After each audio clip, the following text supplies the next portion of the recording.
Roger Stone, a confidant of President Donald Trump, was arrested in the special counsel's Russia investigation in a pre-dawn raid at his Florida home on Friday on charges that he lied to Congress and obstructed the probe. The 7-count indictment against Stone, a self-proclaimed dirty trickster, is the first criminal case in months from special counsel Robert Mueller.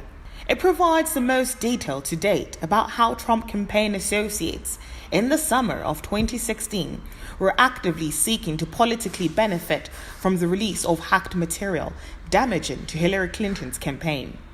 It alleges that unnamed senior Trump campaign officials contacted Stone to ask when stolen emails relating to Clinton might be disclosed. Stone has publicly denigrated the Mueller investigation and echoed the president's descriptions of it as a witch hunt.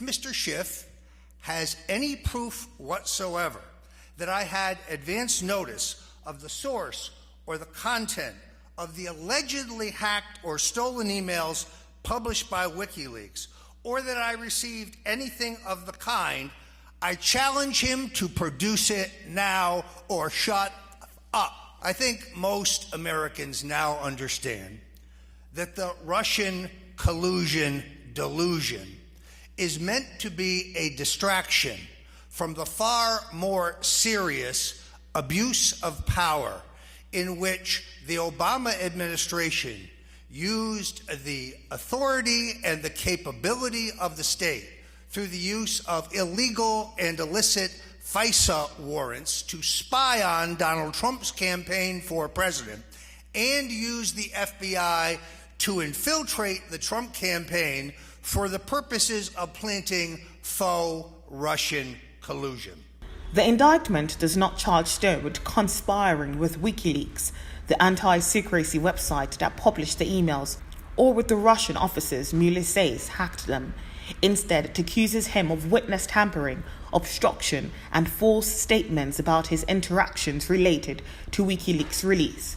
Some of those false statements were made to the House Intelligence Committee, prosecutors allege. In response, the White House claims his arrest has no relation to President Trump.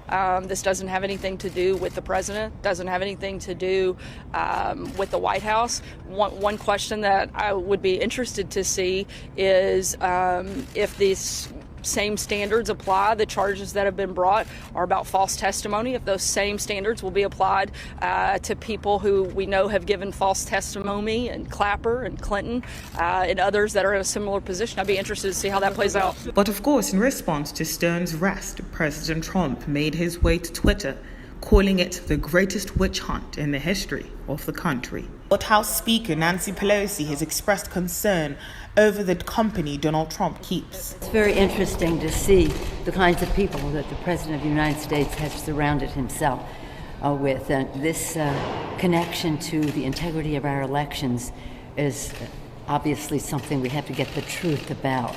But it's also bothersome to see his connections to Russia and the President's suggestions that we should question whether we should be in NATO, which is a dream come true for Vladimir Putin.